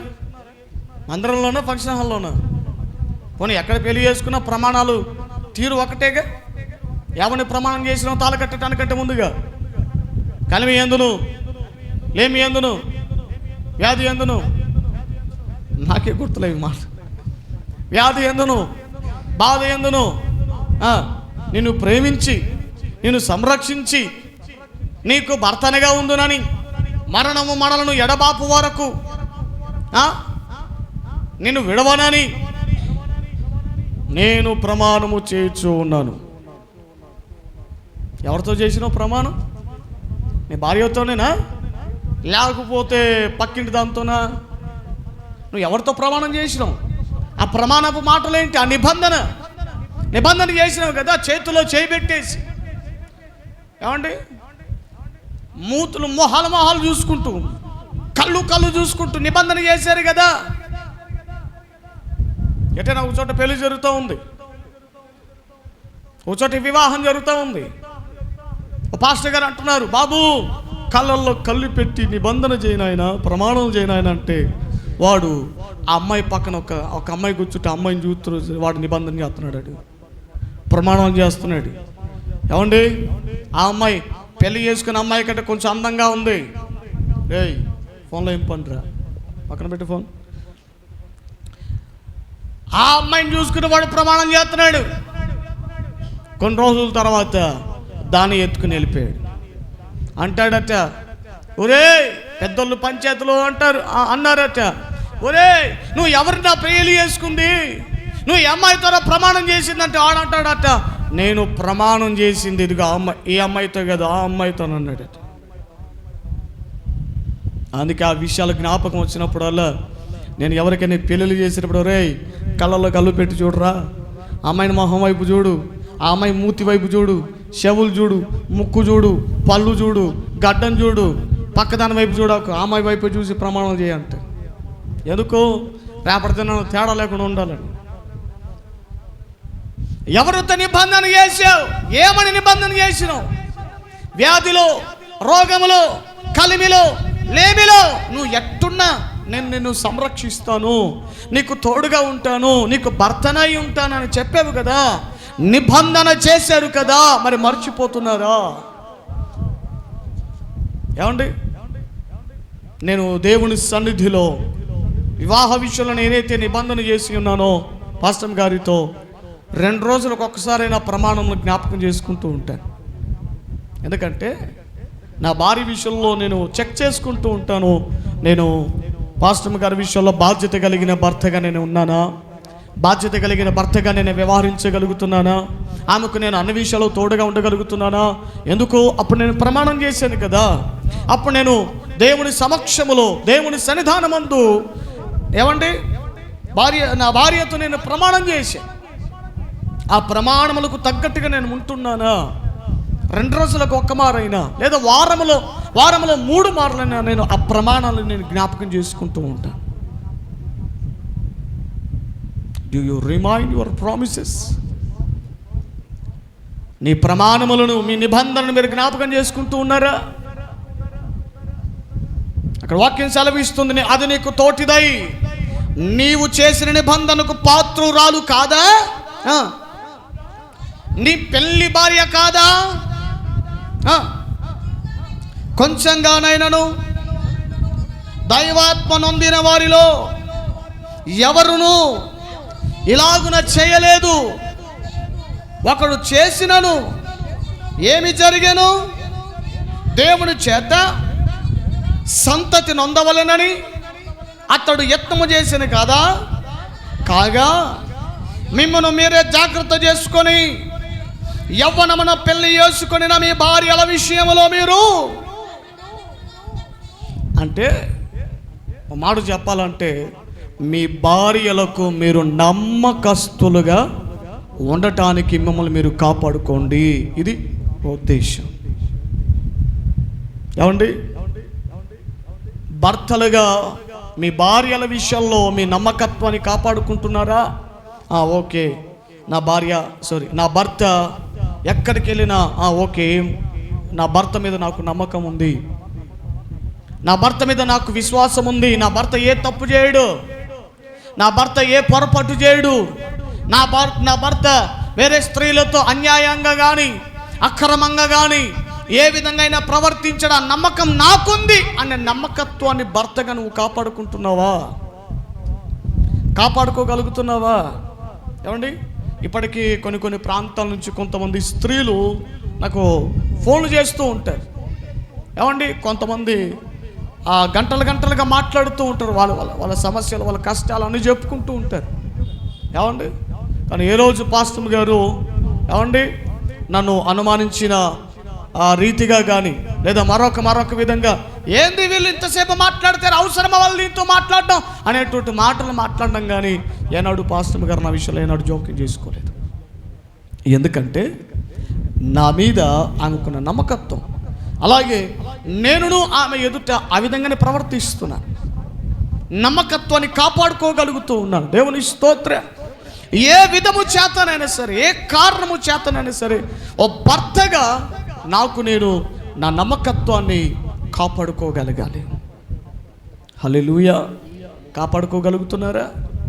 ఓ భర్తగా మీ భార్యల విషయంలో నమ్మకమైన జీవితాన్ని కొనసాగించగలుగుతున్నారా? ఇక దేవుడు అంటున్నాడు కదా, మీ భార్యల విషయంలో మీరు విశ్వాసఘాతకులుగా ఉండమాకండి. అలా ఉండొద్దు. మీరు నమ్మకమైన వారు అయి ఉండాలి. ఏమండి, భార్య లేనప్పుడు ఆమె ఉన్నప్పుడు ఒకలాగా, భార్య లేని సమయములలో ఏమండి వేరే వేరే వాళ్ళతో ఇష్టానుసారంగా మాట్లాడడం నువ్వు చేస్తున్నావా? నా విధంగా ప్రవర్తిస్తున్నావా? నా విధమైనటువంటి పనులు కొనసాగిస్తున్నావా? ఎన్నో చోట్ల ఎన్నో కుటుంబాలు నాశనం అవడానికి ఇదే కదా కారణం. భార్య భర్తల మధ్యలో సంబంధాలు తెగిపోవటానికి, భార్య భర్తల మధ్యలో ఎన్నో మనస్పర్ధ రావడానికి ఇదే కదా కారణాలు. నమ్మకత్వం లేదు. ఎందుకు కొన్ని చోట్ల కొన్ని కుటుంబాలలో భార్యల్ని ఏమండి భార్యలు భర్తలు ఎందుకు నమ్మకుండా ఉన్నారు అని అంటే ఏమండి ఏదో లోపం కనబడుతుంది, ఏదో లోపం కనబడుతుంది. సరే, కొన్ని సమయాలలో ఏదో తప్పు చేశావు, మరలా ఆ తప్పు నువ్వు రిపీట్ చేయకుండా ఏమండి నీ భార్యకు నువ్వు దొరికేసినావు, నీ భార్య కట్టులో నువ్వు పడ్డావు. సరే, తప్పు జరిగిపోయింది. మరలా తప్పు చేయకుండా, మరలా నువ్వు పొరపాటు చేయకుండా నీ నమ్మకత్వాన్ని నువ్వు రుజువు చేసుకోవాలి. ఏం చేద్దామన్నా, ఒకసారి ఏదో తెలిసేదో ఒక తప్పు చేశాను, దాన్ని పట్టుకొని రోజు మా భార్య అనుమానపడుతూనే ఉంది అంటే నేను అన్నాను ఒక ఆయనతో, బ్రదర్, భార్యలకు ఒక విషయంలో అనుమానం వచ్చిందంటే చచ్చే వరకు పోదు, కానీ ఆ అనుమానాన్ని తొలగించే ఆ మందు కూడా భర్తల చేతుల్లోనే ఉంటుంది. భర్తల చేతుల్లోనే ఉంటుంది. నువ్వు నా నమ్మకత్వాన్ని నువ్వు కాపాడుకోగలిగితే అనుమానించిన భార్యే మరల నీ మీద నమ్మకత్వాన్ని రెండింతలుగా కలిగి ఉండగలుగుతుంది. ప్రేమిటిని దోని బిడ్డలారా, దయచేసి వినండి. సీక్రెట్లు ఏమి మనకు అవసరం లేదు, రహస్యాలు ఏమి అవసరం లేదు. ఏదున్నా ఒకటి చెప్తున్నాను, భార్య భర్తల మధ్యలో రహస్యాలు ఎప్పటికీ ఉండకూడదు.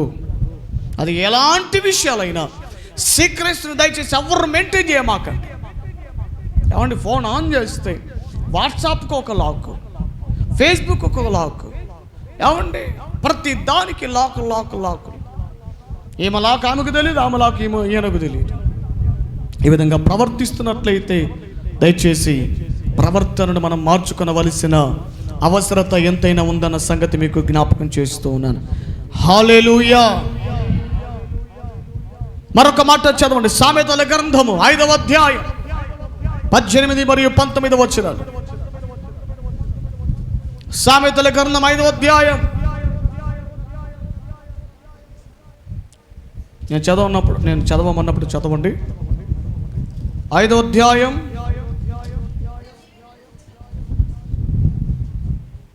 'చదువు. నీ ఊట దీవెననందును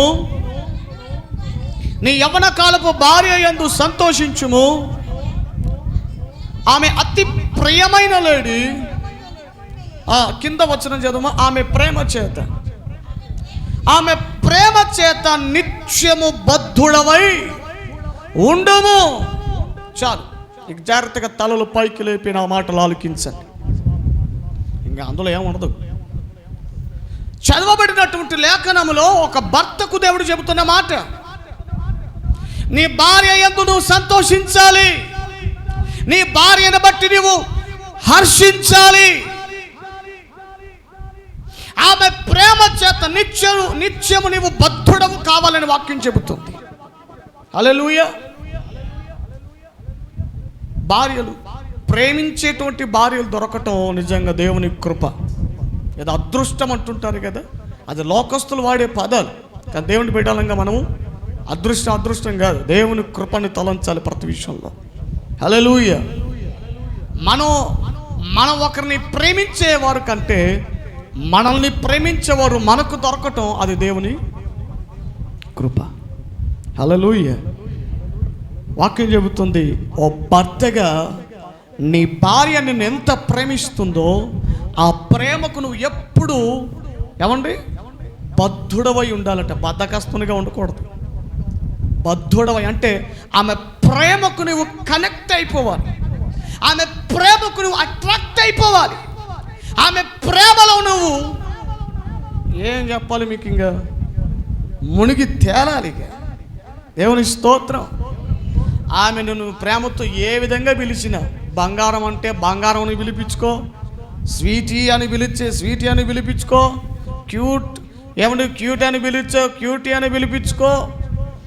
ఆమె ప్రేమ చేత ఏమండి, ఆమె ప్రేమకు మన భర్తలుగా బద్దులవ్వాలంట. భార్యల ప్రేమలకు బద్దులవ్వాలి.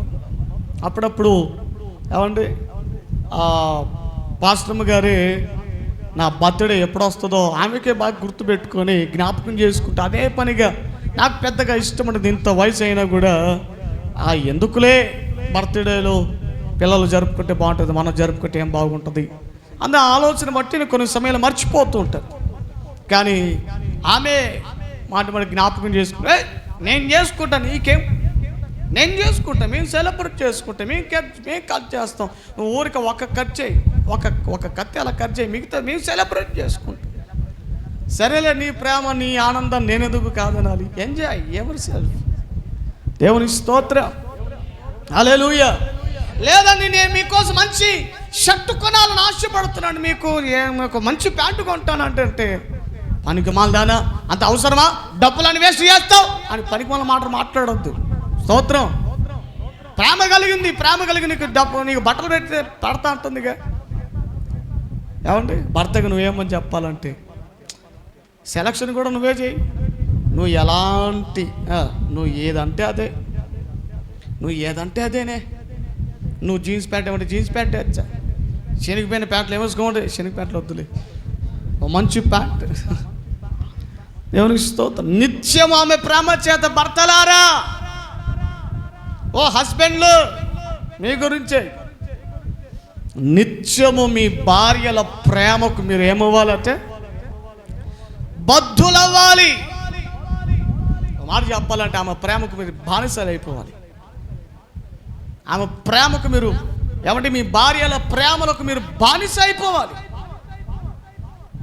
నిజంగా చెబుతున్నాడు, మీ భార్యల ప్రేమలకు, ఆమె చూపించే ప్రేమకు ఏమండి నీవు బద్ధుడవైపోతే, కనెక్ట్ అయిపోతే ఏమండి లోకంలో ఏ స్త్రీ మీదకు కూడా మీ మనసులు పోవు, ఎవరి మీదకు కూడా మీ ఆలోచనలు పోవు. ఎప్పుడో తెలుసా? ఆమె ప్రేమ చేత నీవు బద్ధుడవైతే. దేవునికి స్తోత్రం. ఆమె కోపగించిన నా మేలు కోసమే కదా నా భార్య చెప్పింది. ప్రేమను అర్థం చేసుకోవాలి. ఓ భార్యగా నిన్ను ప్రేమిస్తున్నప్పుడు ఆ ప్రేమను నువ్వు అర్థం చేసుకోవాలి. You have to understand your wife's love. నువ్వు నీ భార్య ప్రేమిస్తున్నప్పుడు ఆ ప్రేమ ఏ విధంగా నీ ఎడలు ఎక్స్ప్రెస్ చేస్తున్నావు నువ్వు అర్థం చేసుకోవాలి. దేవుని స్తోత్రం. నిత్యము ఆమె ప్రేమ చేత భర్తగా నువ్వు ఏమవ్వాలంటే బద్ధుడవై ఉండాలి. ఆమె ఇంకో మాట చెప్తాను, భర్తగా భార్య ఎడల నువ్వు ఎలాంటి ప్రవర్తన కొనసాగించాలో. ఆదికాండము 31వ అధ్యాయము 14 నుండి 16 వచనాలు వరకు చదవండి. అక్కడ ఒక చిన్న సందర్భాన్ని నేను మీకు తెలియజేస్తాను. మంచి అనుభవం నేర్చుకుందాం. ఆదికాండము 31వ అధ్యాయం 14 నుండి 16 వచనాలు.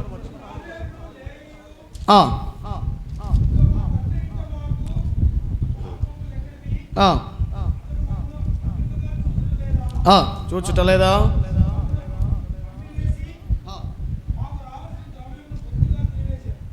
తినివేసాను.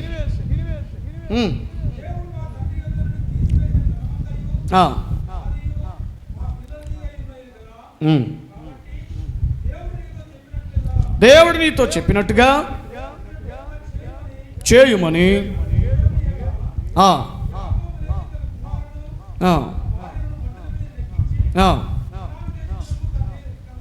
చాలా అయ్యా 16 వచనం వరకే కదా. 16 వచనం, దేవుడు మా తండ్రి యొద్ద నుండి తీసివేసిన ధనవంతయు మాదియు మా పిల్లలని పిల్లల దీనై ఉన్నది కదా, కాబట్టి దేవుడు నీతో చెప్పున్నట్లెల్లా చేయుమని. అది విషయాన్ని ఒకసారి గమనించండి. భర్త ఏ నిర్ణయం తీసుకోవాలనుకున్నా, ఏ పని చేయాలనుకున్నా తప్పనిసరిగా నీ భార్యను నువ్వు ప్రేమించే భర్తవు నీవైతే భార్యతో నువ్వు చేయాలనుకున్నవన్నీ కూడా పంచుకోవాలి. నువ్వు ఏదైతే చేయాలనుకున్నావో, నీకు ఏదైతే ఆలోచనలు ఉందో, నీకే తలంపులు ఉన్నాయో అవి ఎక్స్ప్రెస్ చేయాలి. నీ భార్యతో నువ్వు పంచుకోవాలి. ఒకడు నువ్వు ఇలా ఉంటే ఆమె అలా ఉండటానికి వీల్లేదు. గతించిన వారంలోనే చెప్పాను. ఏమండి, కొన్ని సందర్భాల్లో పనులు జరగాలంటే భార్య భర్తలు ఏక మనసు కలిగి ఉండాలి. ఏక మనసు కలిగి ఉంటేనే ఏ పనులైనా సాధ్యమవుతాయి. ప్రజలు బిడ్డలారా, యాకోబు యొక్క మామ లాబాను వాళ్ళ కొడుకులు యాకోబు విషయమై అసూయతో మాట్లాడుతున్నారు. చూసారా, మన దగ్గర డబ్బులు తీసుకొని, మన దగ్గర గొర్రెలు తీసుకుని యాకోబు ఎంత వృద్ధవుతున్నాడో అని యాకోబు యొక్క మామ కొడుకులు, అంటే యాకోబుకి ఏమవుతారు? బావల బామర్దులే. వాళ్ళకి ఇంకా పెళ్ళిళ్ళు కాలేదు కాబట్టి బామర్దులు, లేకపోతే బావలు బామర్దులు, ఎవరొకరు బామర్దులు అనుకుంటున్నారు. చూసావా, మా బావ ఎంత వృద్ధవుతున్నాడో, మా డబ్బులను బట్టి, మా దగ్గర ఉండటాన్ని బట్టి ఎంత వృద్ధవుతున్నాడో.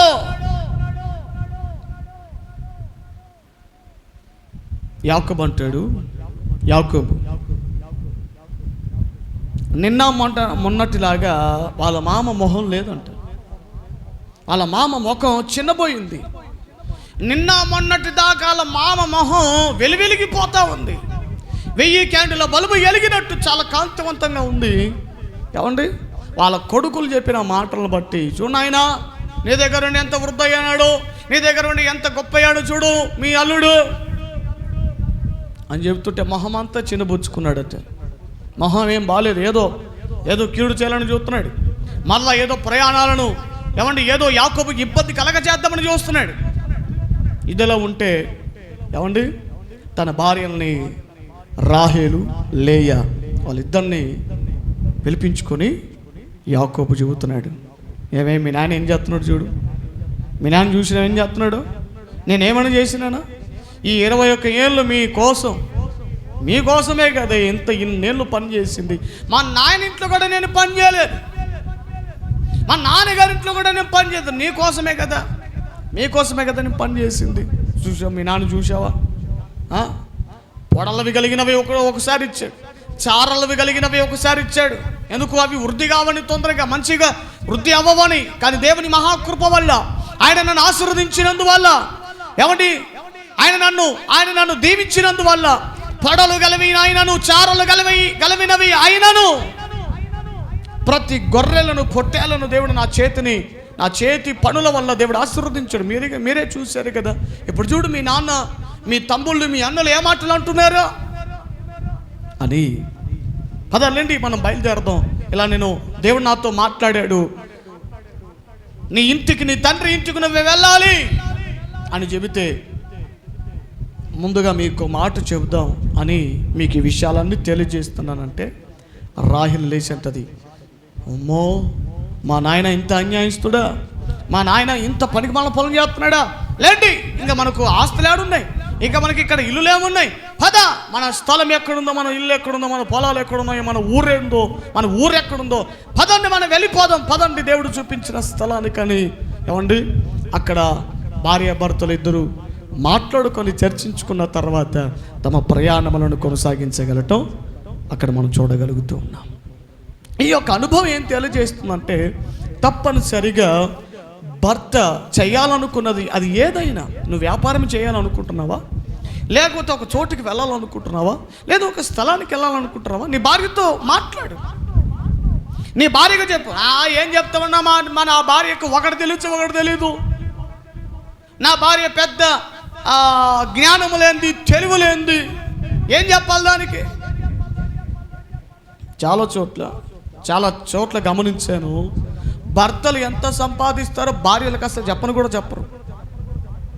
ఎందుకు చెప్పరు నాకు తెలియదు. భర్తలు ఎంత సంపాదిస్తున్నారో, మీ నెల సంపాదన ఎంత ఉందో అంటే భార్యలకు పొర్రపాటును కూడా చెప్పరు. ఏమిటండి భార్యలు అంటే అంత చీప్ అయిపోయారు కొంతమందికి. అంటే తెలిస్తే ఏమవుతుందట? నీ భార్య మీద నీకు నమ్మకం లేదా? నీ భార్య మీద నీకు అంత ఆలోచన లేదా? బాధ్యత లేదా? అంటే నువ్వు ఒక్కడివే బాధ్యత కలిగినడివి, నీ భార్య బాధ్యత కలిగింది కాదు. అంటే నువ్వు ఒక్కడివే పొదుపు చేసేటోడివి, నీ భార్య పొదుపు చేసేది కాదు. పొదుపు చేయాల్సిన విషయంలో భార్యలు మించినోడు ఇంకోడు ఉండడు. ఎక్కడ ఖర్చు చేయాలో వాళ్ళకి బాగా తెలుసు కొన్ని సమయాలలో. దేవుని స్తోత్రం, హల్లెలూయా. ప్రియమైన దేవుని బిడ్డలారా, చెప్పరు కొంతమంది. సరే ఆమెకు డబ్బులు ఇవ్వకపోయినా, నీ సంపాదన ఇవ్వకపోయినా చెప్పాలి కదా, మనకి ఇంత వస్తూ ఉన్నాయి, నాకు ఇన్ని అప్పులు ఉన్నాయి, ఇన్ని చోట్ల అప్పులు చేసినా, ఇన్ని చోట్ల నుంచి నీకు తీసుకొని వస్తూ ఉన్నాను, ఇన్ని చోట్ల మనకు డబ్బులు రావాల్సి ఉంది, ఇన్ని ఆస్తి ఉంది, ఇంత ఉంది, ఉన్నట్టుగా చెప్పుకోవాలి కదా.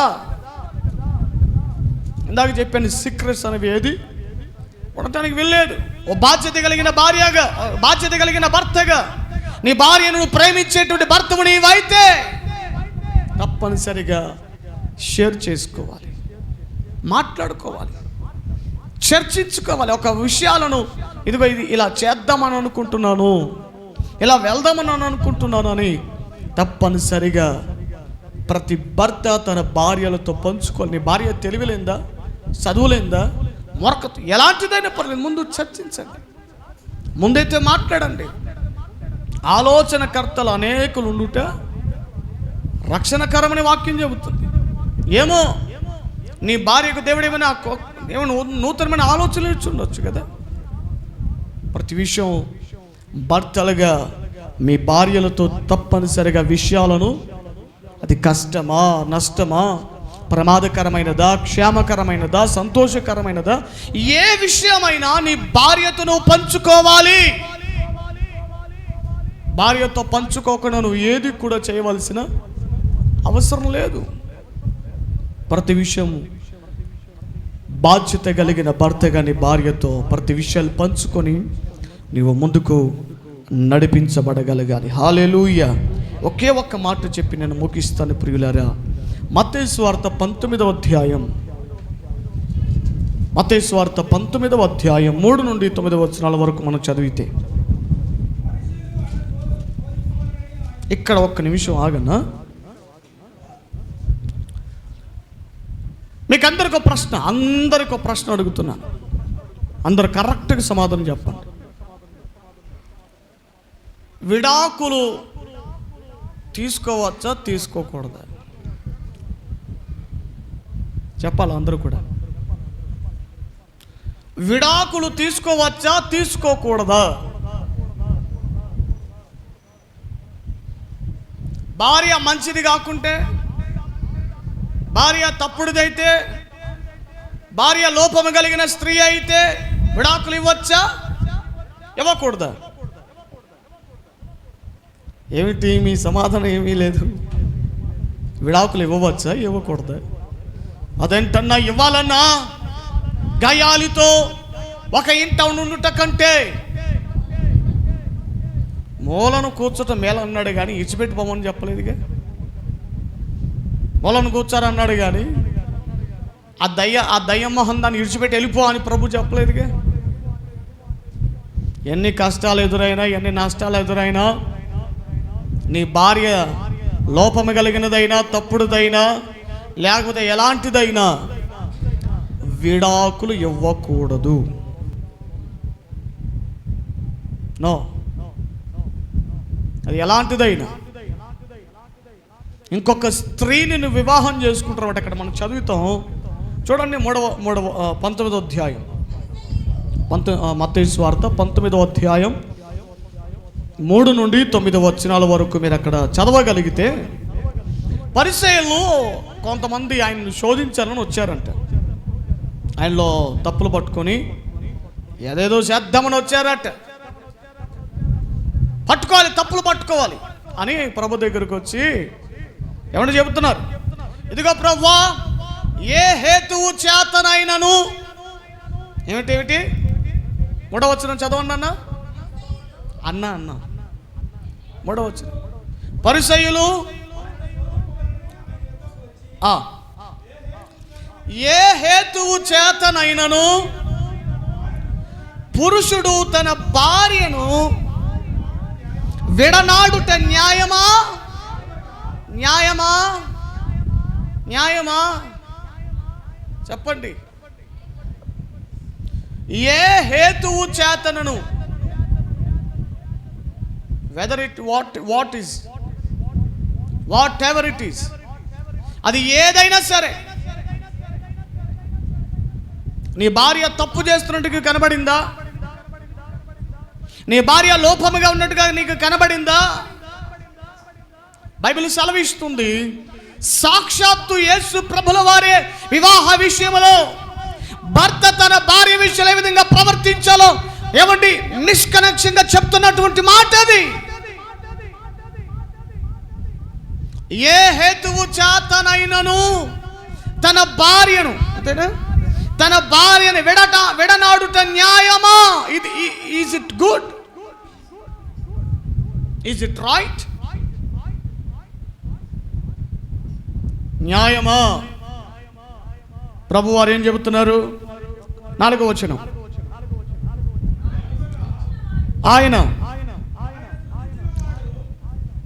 ఆయన సృజించినటువంటి వాడు ఆది నుండి వారిని పురుషుని గాను స్త్రీని గాను సృజించెననియు, పురుషుడు తల్లిదండ్రులను విడిచి తన భార్యను హత్తుకొనును. వారిద్దరు ఏమై ఉన్నారట? ఎప్పుడైతే భార్య భర్త అనేటువంటి బంధం ఏకమైందో ఆ రోజు నుంచి వారు ఏమై ఉన్నారట? అందరూ ఒప్పుకుందామా? పెళ్ళైన భక్తులందరూ చెప్పండి, ఏమై ఉన్నారంట భార్య భర్తలు? అందరూ చెప్పాలి. ఏక శరీరం అనే మాటను మనసులో పెట్టుకోండి. కొంచెం లోతుగా ఈ మాటలు నేను మీ గుండెలు పెట్టాలని ఆశపడుతూ ఉన్నాను. రానున్న దినములలో భార్యల విషయంలో భార్యల విషయంలో మీకు ఏ లోపాలు కనబడినా, భార్యల విషయంలో మీకు ఏ తప్పులు కనబడినా, బయట విధంగా ఉండి, బయట విషయం కాదు, బైబిల్లో విషయం చెబుతున్నాను, దేవుడు చెప్పిన విషయాలు చెబుతున్నాను. యేసు ప్రభువే ఎవరి లోకానికి తెలియజేసినటువంటి మాటలు అవి. కోర్టు మాకు రైట్స్ ఇచ్చిందండి. ఏ రైట్ ఇచ్చిందరా నీకు? అదేనండి, భార్య ఒప్పుకోకుంటే, భార్య విషయంలో ఏదైనా తప్పు ఉంటే విడాకులు ఇవ్వాలని కోర్టు డిక్లేర్ చేసిందండి. మాకు రైట్స్, నా have to right to give divorce. విడాకులు అంటే ప్రతోడికి ఏమండి ఎండాకాలంలో కాసే మామిడాకులతో సమానమైంది. ప్రతోడికి క్యాషువల్ అయిపోయిందండి విడాకులు తీసుకోవటం. ఏమండి, ఇది సరిగా పట్టించుకోలేదట, ఇది సరిగా పట్టించుకోదంట, దానికి వీడు విడాకులు ఇచ్చేస్తాడట. పట్టించుకోకపోతే మాత్రం ఆ భార్య కాకుండా ఉంటుందా? ఏక శరీరం అయిపోయారు.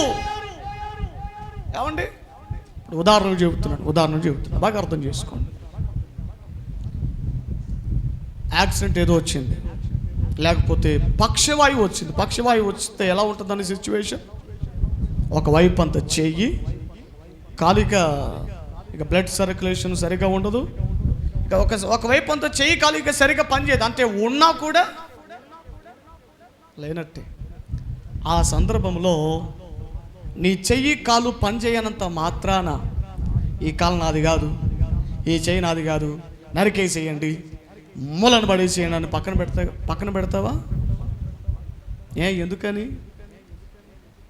ఎందుకని మీ ఆలోచనలు షేర్ చేసుకోండి, షేర్ చేయండి. ఎందుకని పక్కన పెట్టరు? ఎందుకని నరకేయరు? అది నీ శరీరములో, అంటే అది పని చేసినా పని చేయకపోయినా శరీరంలో ఒక భాగం అయిపోయింది. చిన్నప్పటి నుంచి నీ శరీర అవయవములలో అది భాగం అయిపోయింది. నువ్వు సచ్చే వరకు అది నీతోనే ఉంటుంది కదా. ఏక శరీరమై ఉన్నారు అనేటువంటి మాట ఒకవేళ పరిశుద్ధాత్ముడు ఈ వాక్యం చెబుతుండగానే నిన్ను వెలిగిస్తే సంతోషం. ప్రియదేవుని బిడ్డలారా, ఎప్పుడైతే వివాహ బంధం వలన భార్య నీ దగ్గరికి సమీపించిందో, భర్తగా నీవు, భార్యగా నీవు, ఇరువురు ఏమైపోయారు? అయిపోయారని వాక్యం చెబుతుంది. ఏక శరీరమయ్యారు. ఇప్పుడు భార్య తప్పు చేసినంత మాత్రాన, ఇక భార్యలో లోపం ఉన్నంత మాత్రాన విడిచిపెట్టగలుగుతావా? అదేంటని మరి అది అన్యాయం కాదా? అది అన్యాయం కాదా? మరి ఆ భార్య పట్టించుకోలేదు కదా, భర్త పట్టించుకోలేదు కదా, మరి విడాకులే శరణం, విడాకులు న్యాయం కదా? సరే, గడిచిన దినాల వరకు ఏమండి ఈ విషయంలో మీకు సరైన ప్రత్యక్షతలు లేక పొరపాట్లు చేశారు. ఇక ముందైనా, ఇక నుంచైనా భార్యలో లోపాలున్నా, భర్తలో లోపాలున్నా దయచేసి విడాకుల వరకు వెళ్ళకూడదన్న సంగతి మీకు మనవి చేస్తూ ఉన్నాను. ఎందుకు అనంటే చదవండి కింద. ఏక శరీరముగా ఉందరని చెప్పినని మీరు చదవలేదా? ఇద్దరు కాక ఏక శరీరముగా ఉన్నారు కనుక దేవుడు జతపరిచిన వారిని మనుషుడు వేరుపరచకూడదని చెప్పాను. మరి మోషే గారు అప్పుడు మరి విడాకుల పత్రాలు ఇచ్చారు కదా, భార్య ఒప్పుకోకుండా భర్త ఒప్పుకోకుండా విడాకులు చెల్లిపోండి అన్నారు కదా. మరి దీనికి మీ సమాధానం ఏంటంటే ప్రభు అన్నారు 7వ వచనంలో,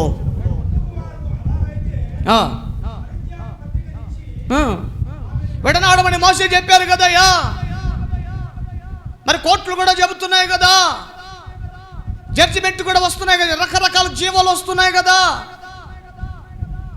ఆ జీవాలు అట్టుంటాయిలే. ఎందుకు వచ్చినాయి జీవాలు? మోషే గారు ఎందుకని అది జీవో తీసుకొచ్చారంటే మళ్ళీ 8వ వచనంలో ప్రభు చెబుతున్నారు, ఆయన మీ హృదయ కాఠిన్యమును బట్టి మీ భార్యలను విడనాడ మోషే సెలవిచ్చాను. కానీ మీరు అంత కఠినంగా ఉంటే ఆయనే పాపం బాధపడి ఆయన నీకు పరిత్యాగ పత్రికనిచ్చారు. కానీ దేవుడు ఏనాడు కూడా విడిచిపెట్టనని ఏనాడు చెప్పలేదు. హృదయ కాఠిన్యమును బట్టి ఆయన ఇచ్చాడు, కానీ అది మనిషిని ద్వారా కలిగినది. కానీ విడాకుల పత్రము, పరిత్యాగ పత్రిక అనేది అది దేవుని ద్వారా కలిగినది కాదు. హల్లెలూయా. 9వ వచనం ఈ మాట ప్రతి ఒక్కరూ చూడాలి, వివాహమైన ప్రతి ఒక్కరూ కూడా. మరియు వ్యభిచారం నిమిత్తమే తప్ప తన భార్యను విడనాడి మరి ఒక్కతను పెళ్లి చేసుకుని వాడు వ్యభిచారము చేయుమో. ఎంత పెద్ద మాట అండి ఇది, ఎంత పెద్ద మాట అండి ఇది. ఒక భార్యను న్యాయబద్ధంగా మొదటిసారిగా భార్యను వివాహం చేసుకున్న తర్వాత ఆమెకు నచ్చలేదు, పరిత్యాగ పత్రికనిచ్చి విడాకులు ఇచ్చి ఇంకొక స్త్రీని వివాహం చేసుకుంటున్నావు అంటే అర్థం ఏంటట? వాడు చేసేది సంసారం కాదట. ప్రతిరోజు తన భార్యతో చేసేది ఏమిటంటది? వ్యభిచారం. This prosecution. Do you understand what I say? ఏం చెప్తున్నా మీకు అర్థమవుతుందా? అది వ్యభిచారం. ఎందుకంటే ఏక శరీరం అయిపోయారు ఎప్పుడో. ఆ శరీరం ఇంకొకరితో వెళ్ళిపోయింది అనుకోని ఏమైపోతుంది? అది వ్యభిచారం.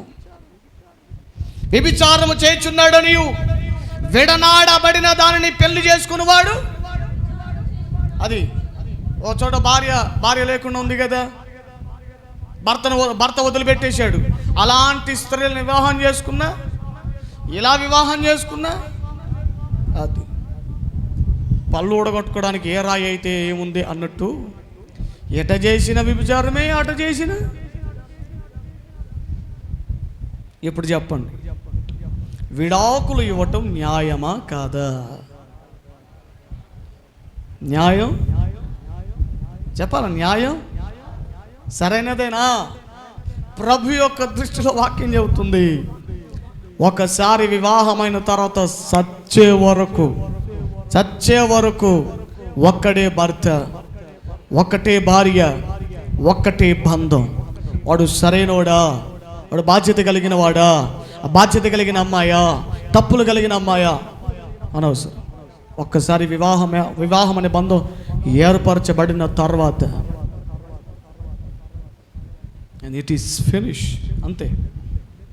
హల్లెలూయా. ఎందుకంటే అందుకే వివాహం అన్ని విషయములలో ఘనమైనదని దేవుడు ఎందుకు రాసించాడు? రేపో మాపు విడాకులు తీసుకుంటామనా? కాదు కాదు కాదు. జీవం అనే కృపావరముల జీవంతో పోల్చాడు వివాహ వ్యవస్థని.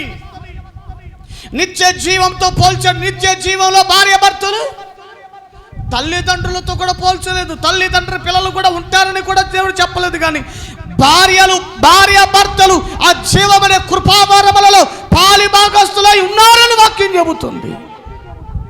వివాహ వ్యవస్థ దేవుని దృష్టిలో అంత గొప్పది. ప్రియ దేవుని బిడ్డలారా, భర్తలారా, మీ భార్యలను ప్రేమించండి అనేటువంటి మాటకు ఇదిగో ఎంత ఉంది. ప్రేమించండి అంటే సమయానికి సరుకులు వేయడం కాదు, సమయానికి ఆమెకు ఏమంటే మంచి మంచి చీరలు కనివ్వడం కాదు. ఇదిగో ఇంతవరకు వినిన ఈ వాక్య సారాంశం ఇలా నువ్వు ప్రేమించగలిగాను. ఏమండి, ఇది యేసయ్య ప్రేమ, ఇది దేవుని ప్రేమ. ఇలా ప్రభు మనల్ని ప్రేమిస్తున్నాడు. భార్యగా నీ భర్తలో ఏ లోపమున్నా విడనాడటానికి వీలు లేదు. అలాగే భర్తగా నీ భార్య విషయంలో లోపము కనబడుతుందా, విడిచిపెట్టడానికి వీలు లేదు. కారణం, దేవుడు కూడా మనల్ని విడిచిపెట్టట్లేదుగా. మనం ఎన్ని అతిక్రమములు చేస్తున్నాం, మనం ఎన్నో లోపములు కలిగి ఉన్నా దేవుడు మనల్ని విడిచిపెడుతున్నాడా? దేవుడు మనల్ని కాదంటున్నాడా? ఇంకా మనము కావాలనే ఆయన తన ప్రేమ చేత మన కొరకు పరితపిస్తుండగా ఆయన మనల్ని ప్రేమిస్తున్న రీతిగా భర్త తన భార్యను ప్రేమించాలి, భర్త తన భార్యను ప్రేమించాలి, భార్య తన భర్తను ప్రేమించబద్ధులై ఉన్నారు. వారిరువురు ఏక శరీరులు. చచ్చిపోయేటువంటి వరకు దేవుని ప్రేమను బట్టి సహించుకోవటం నేర్చుకోండి. ఒకరికొకరు ఓర్చుకోవడం నేర్చుకోగలిగితే ప్రియులారా, భార్య భర్తల మధ్యలో ఏ మనస్పర్ధలు రావు. ఆ భార్య భర్తల మధ్యలో పరలోకం నిత్యం నివాసం చేయగలుగుతుంది. అట్టి కృప దేవుడు మీ ఇరువురికి, భార్య భర్తల మధ్యలో ఏమండి మీ అనుబంధాలకు దేవుడు తోడై ఉండి నడిపించి సహాయం చేయునుగాక. ఆమేన్. దయచేసి అందరూ కూడా లేచి నిలబడదాం. విన్న వాక్యమును బట్టి వచ్చిన ప్రార్థన చేసుకుందాం. హల్లెలూయా. ప్రార్థన. మమ్మల్ని అతి మిక్కిలిగా ప్రేమించిన మా ప్రియ పరలోకపు తండ్రి, మీ ఘనమైన శ్రేష్టమైన నామమునకు వందనాలు. భర్తగా మా భార్యలను నాయన మీరు మాకు ఇచ్చినటువంటి భార్యను ఏ విధంగా మేము ప్రేమించాలో, వారిని నిష్ఠూర పెట్టక ఏ విధంగా వారి ఎడలో మేము ప్రవర్తించాలో ఈ పూట మీరు మాతో మాట్లాడిన అనేక మాటలను బట్టి వందనాలు అయ్యా. వివాహ వ్యవస్థ ఎంత గొప్పదో, వివాహ వ్యవస్థ ఎంత ఘనమైనదో ఈ దినాన చేరవచ్చిన అందరితో మీరు మాట్లాడినందుకు వందనాలు. ఆ రీతిగా మేము ఉండటానికి మాకు సహాయం చేయండి. విన వాక్యం సాతానుగాడు ఎత్తుకుని పోకుండా కృపతో నింపి ముద్ర వేసి సహాయం చేయమని, మీరు అక్కడ పర్యంత వరకు నేను వివాహ ద్వారా జతపరచబడినటువంటి ప్రతి భార్య భర్తలు మరణం వారిని వేరుపరచు వరకు నీ కృప సదాకాలము నేను మాకందరికీ తోడై ఉంచి నడిపించును గాక. ఆమేన్.